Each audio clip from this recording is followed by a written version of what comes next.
Welcome to Where the Veil Grows Thin. I'm Sean Jung. Hey, thanks for joining me today on this episode of Where the Veil Grows Thin. I have a special guest with me today, and I'm excited to get started talking about what she does and maybe a little bit of how and why she came to be doing it. Stephanie Ford, in my opinion, is an exceptional woman, an exceptional human being. About 10 years ago, if I have this right, she had a series of significant life altering losses and decided to go to work for hospice as a caregiver. In a very small nutshell, that's kind of what brought her to what she just launched this past October, Life Stories with Steph. I hope anyone who is listening to this will check out her website, lifestorieswithsteph.com, when we're done. And right now, I just want to say, Stephanie, welcome and thank you for being here. Thank you, Sean. It's a pleasure to be here. Such an honor. Thank you. We spoke a couple of days ago because we hadn't ever spoken, and we decided that we would just talk a little bit about what today might look like, and then ended up, of course, as always happens, having this hour-long conversation that I felt like at the end of I had a new friend. The work that you are doing with this newly launched business that you just launched in October, which is part of what blows me away about it, is work that legacy work, but it's done in such a beautiful form. And we're hoping that Ben, at the end of this, that our dear Ben, who nobody can see, might be able to put a snippet of one of the videos a video that you put together for me in no time at all. It's not, yeah, anyway, I'm very excited about what you do, and I want you to be able to talk about it. Thank you, Sean. Thank you. And yes, what an honor it was to do that because I had the most beautiful photos and such beautiful people. And that's the beauty of what I do. Is just getting to know people through their life stories, through their photos, through their videos. And yeah, that's kind of how it came to be. You got it right. I got into hospice caregiving at a time in my life that was tough, and it led to this. Yeah. I remember asking you, why hospice? Like, how many people, they hit a hard time in their lives, decide, oh, I'm going to go hang out with dying people. That's what I need to do. And it's just, to me, it was such a mystery why hospice, and I'm so grateful that it was. And I'm so passionate about hospice care. I think that your mom's life and the work that she did, can you talk a little bit about that? We both have that similarity that our moms brought us to where we are right now. That absolutely. And I do feel her with me in all of this and so close. She passed away in 2011 and her life story was just incredible. And, as I mentioned to you, she was struck with the polio virus when she was 7 years old and was told she would no longer be able to walk, function on the day-to-day life. And my mom, knowing my mom, she immediately said, I'll show you and worked so hard, but because of her challenges physically, she wasn't able to do a lot. And she did a lot of computer work, a lot of genealogy work, spent years and years and years of her life piecing together our family stories. And I would sit side by side because I have a background in graphic design as well. And so we would sit together for hours and just piece together the photos and the stories and go back hundreds of years. And so I think that's kind of where the spark of this came to be. I don't think I totally appreciated how much work she did. And so years after her passing and after getting into hospice care, I thought, oh, these stories need to be preserved. They need to be remembered. And it just hit me as I had to say goodbye to some of my dearest patients who are friends, who are family, to have their legacy remembered. And so kind of taking what she did and moving it to kind of a current format was very neat. Because she wrote books. She wrote the books, yes, and they're long, and I just thought, "Oh, my nieces and are people gonna read 300 pages of someone's story? Can I pique the interest and do it in a short video and pull up those amazing photos from 1800, and have that kind of interest, and then go read the story of these people." Yeah. We talked earlier about the stories need to be preserved, but first they have to be told. You have to pull it out of someone. And when you sit bedside with someone who knows that death is probably going to come for them before it does for you, when you're there as a hospice volunteer or as a hospice caregiver, that's the expected outcome, is that this person will die. And having the gift of being able to help someone talk about their life, like, what are the 3 happiest days that you remember of your life? Or so you have a questionnaire on the website. It isn't, I mean, I don't think it's just available. I think people have to contact you, but the questionnaire is very detailed with lots and lots of questions. And you might not have an opportunity when you're bedside with a hospice patient to ask that many things. But if you do, then being able to either record them talking, um, record them, and then you can transcribe, we talked about how you could just take a picture off someone's wall or off their dresser and say, who are these people? Tell me about this. Or if they're wearing a piece of jewelry, tell me about that piece of jewelry. Is there something significant to that? If they have a wedding ring on and they don't have a spouse, tell me about your husband or tell me about your wife. Um, tell, you know, if you see pictures of children and grandchildren, just being able to ask somebody something so that they can talk about their life so that you can preserve it is such a beautiful thing. It is, and I think that's how I started all my caregiving shifts, was really just taking a photo album, looking at the wall, looking at figurines, all sorts of things. I'm thinking of one woman who sold Avon for many, many years, and she had all the glass dolls in the showcase, and I said, "Tell me about that period of your life." And that one question led to her dearest friends, her husband, her travels, her it doesn't take much to get people to start talking, and then it just continues to go and go and go, and that's where you pick up these beautiful moments of life. I When I worked in hospice, I was the volunteer coordinator, which means that I coordinated volunteers going to patients, but I also trained all the volunteers for being ready to go out and do hospice work. And and I would tell families when I could see a need for additional support and knew that there were a handful of volunteers that would be perfect for that family or that patient. That, well, we don't want strangers in the house.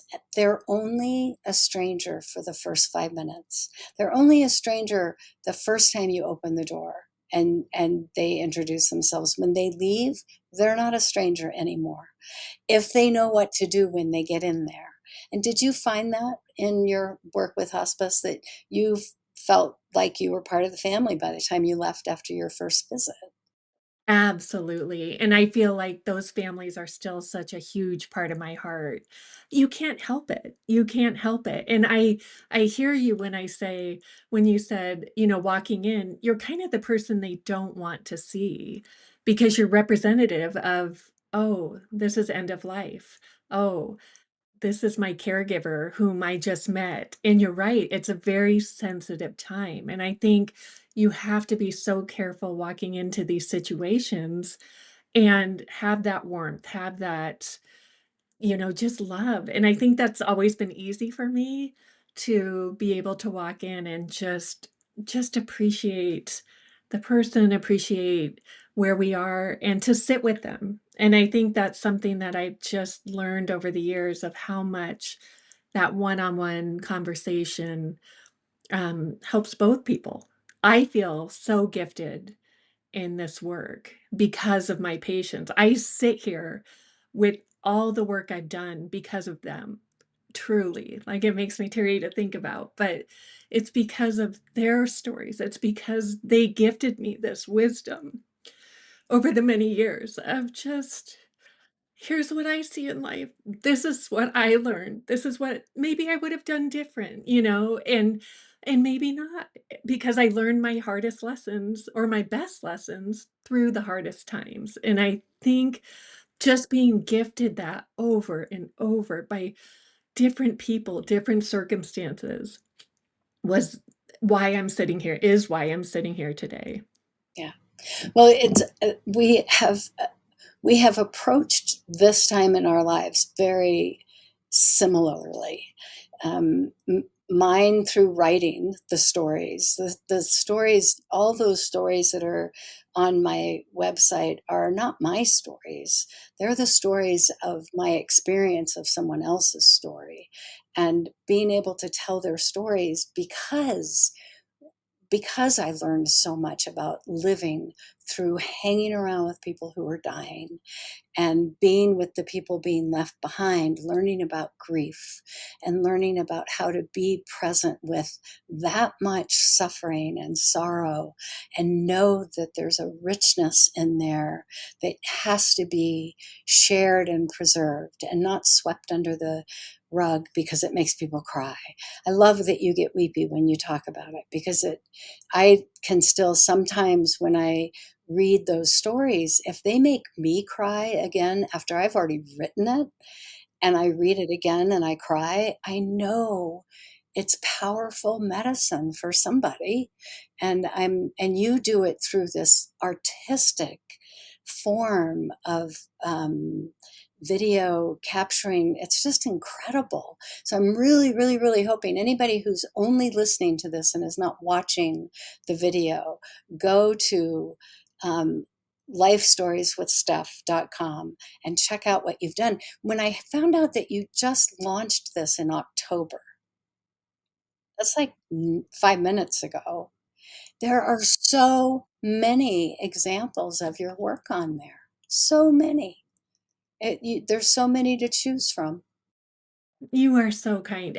They've been in my heart for years and years and years and years, and I think it was my outlet to process, to remember, to hold on to share, and like you said, with the families and just for myself, because you gain this wisdom, you gain so much by sitting with people at the end of life, and I just thought, "What do I do with all this information?" It's bubbling around in my heart, and I've carried it for years and years, but I thought, "This is just too good to not share with others," and these people are incredible. They are amazing, and they have fought so hard to be where they are, and I couldn't not. I couldn't not. And so I quietly did it for many years, and then I finally thought, if I can help anyone else preserve their story, anyone, then it's worth it to me to put myself out there. Because I tend to be a little more quiet and behind the scenes, but I just thought, I wanna help people do this. I want to help people preserve their story. And what a gift it is that you are here doing it, and that you're as young as you are. It doesn't mean that you'll be around forever and ever, but it it's very hopeful and inspiring to have someone as articulate as you are, as gifted as you are, with putting these videos together. I'm just in awe. But Ben can tell you, I can hardly check email sometimes. I'm not good on the equipment stuff. But those stories, just like they were in you for so many years, all the stories that I've told and shared and written have were living inside of me. And I knew if I died before I put them somewhere, that they would die with me. And that was just seemed like the biggest injustice to let those stories die with me. So every time I would walk out of the little recording booth I first started doing these in, and then I moved that to my master closet, and I would sit in there by candlelight because the overhead lights made a noise, and I'd sit in there and I'd read the story, and it was all just recorded. Every time I would nail one and send it off to Ben, I'd walk out and I'd say, there's one more that isn't going to die when I die. It's going to be out there. So, it's such an honor and a privilege to have the means. I'm a wordsmith. I like to write. You are as well, but you have this other additional layer of what you do that is visually so impactful. And so it's a privilege, and it's a privilege to now know you and know that you're out there doing this. And I hope gazillions of people find you. It's true. Um, I, we're hoping that that at some point during this that we can throw in some moments of the work you've done. And you, in no time at all, had asked me, take a look at the questionnaire, and then sent me a link to a Google Drive thing. And I just started downloading pictures. Well, I have 16,000 pictures on my computer. And I think I ended up sending you about 300. And I thought, there's just no way, there's no way she's going to be able to look at all these, or I don't know if any of them can be used. And is it even going to send? Because it seemed like such a large file. And in one day, you were able to put something together. It's just amazing to me. So I have asked you to continue to work with me on this.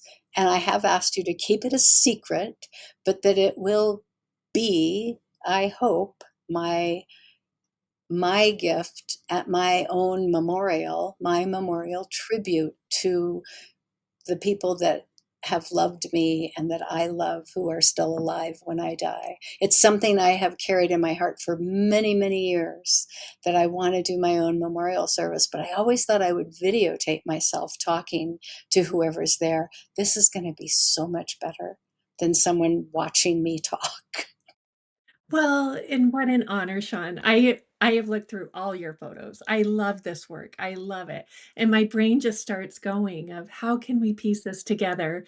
And I am so excited to keep working with you on this because I do think it is such a beautiful way to keep your memory alive, to keep the legacy going. And so I look forward to continued working with you. And that's what and to be a part of that when you were talking, again, I got teary, shocking.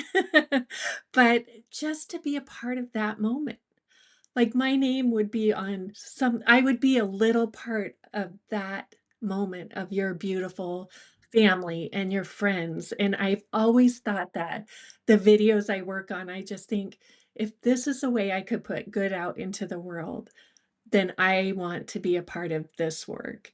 And so that touches me deeply to think, "Oh, I could be a little part of that." Yeah, well, you will be of mine. When we were having some technical difficulties earlier on that nobody listening to this or watching it is going to be aware of, but I was starting to work on the introduction to this video. And I said, it's a video, it's my final gift, a visual montage of a life lived with the privilege of having known so much love and made possible through the generosity and artistry of Stephanie Ford. So you'll be mentioned, not just at the end, but you'll be mentioned. And Sean, I just have to say, you have taken such beautiful photos. There's so much heart behind the work you have done.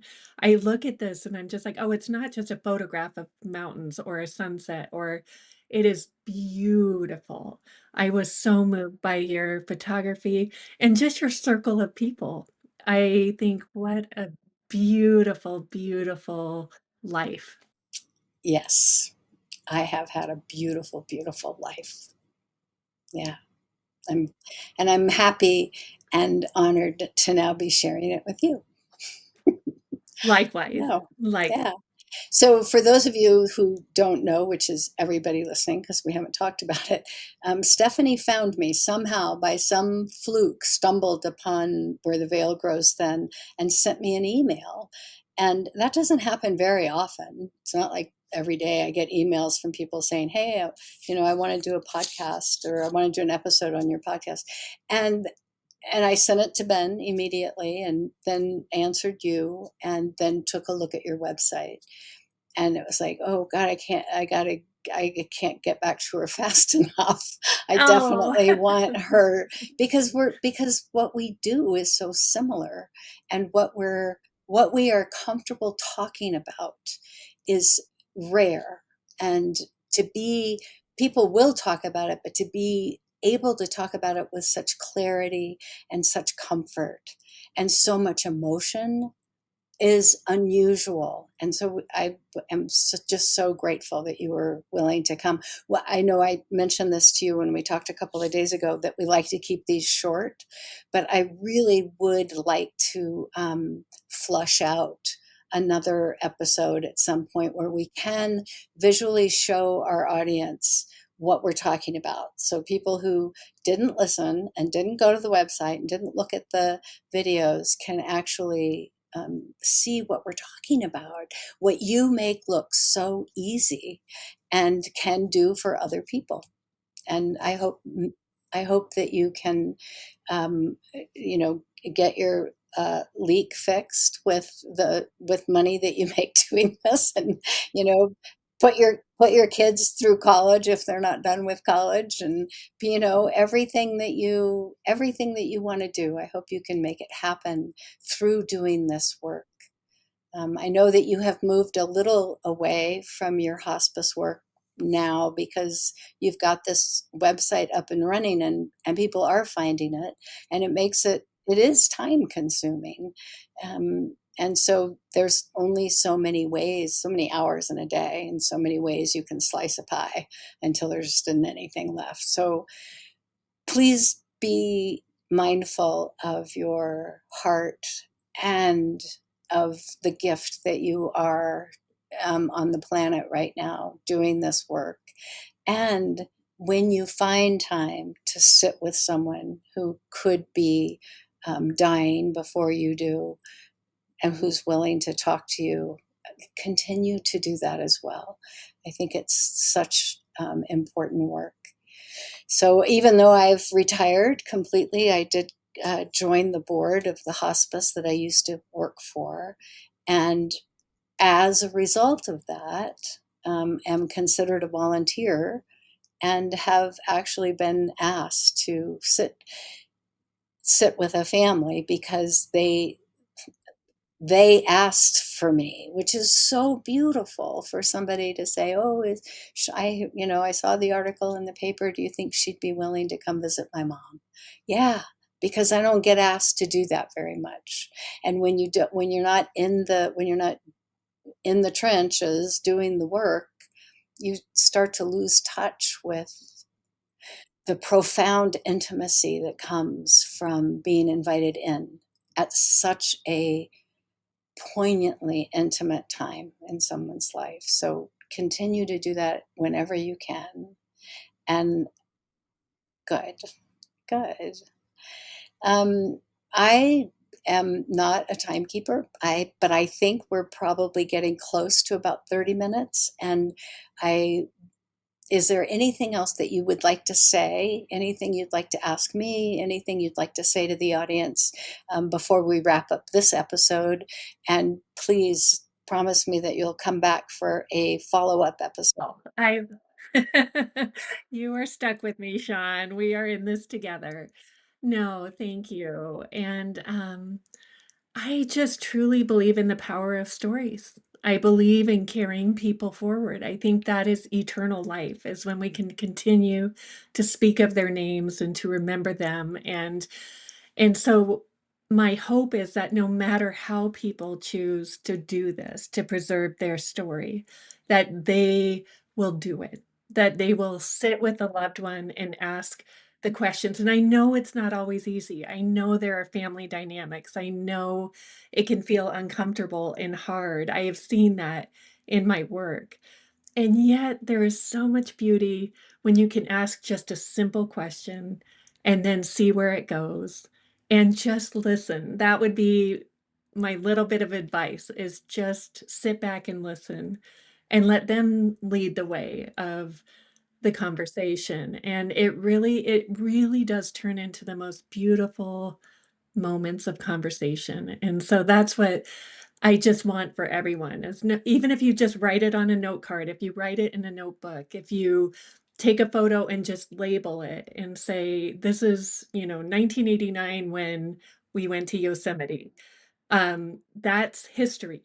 That is history. And I think in a world like we talked about, that it's going to be harder and harder, I think, to discern what real is, what truth is. And I really, truly believe it's going to be in these stories. It's going to be in the everyday lives of everyday people who quietly went about doing good and making the world a better place. And that's who I got to see firsthand in everybody I've worked with. Wow. I worked with a nurse in hospice that used to tell families when their loved one had died that they're never really truly gone until they're forgotten. So let's not let them be forgotten. Let's, carry their memory on. So that's what you're doing. And I've heard that quote, we're forgotten within 2 generations if we don't preserve the name, preserve the story, and that's not very long. And so, even if you write it and think, "Oh, my kids aren't gonna care about this," your grandkids will, your great-grandchildren will, your or whomever in the family. It's just your story matters.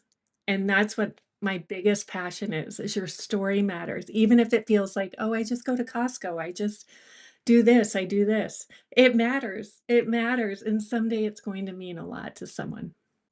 I agree. Stephanie Ford, thank you so much for being with me today on Where the Veil Grows Thin. I'm Sean Jung, your host. And until next time, may everyone be well.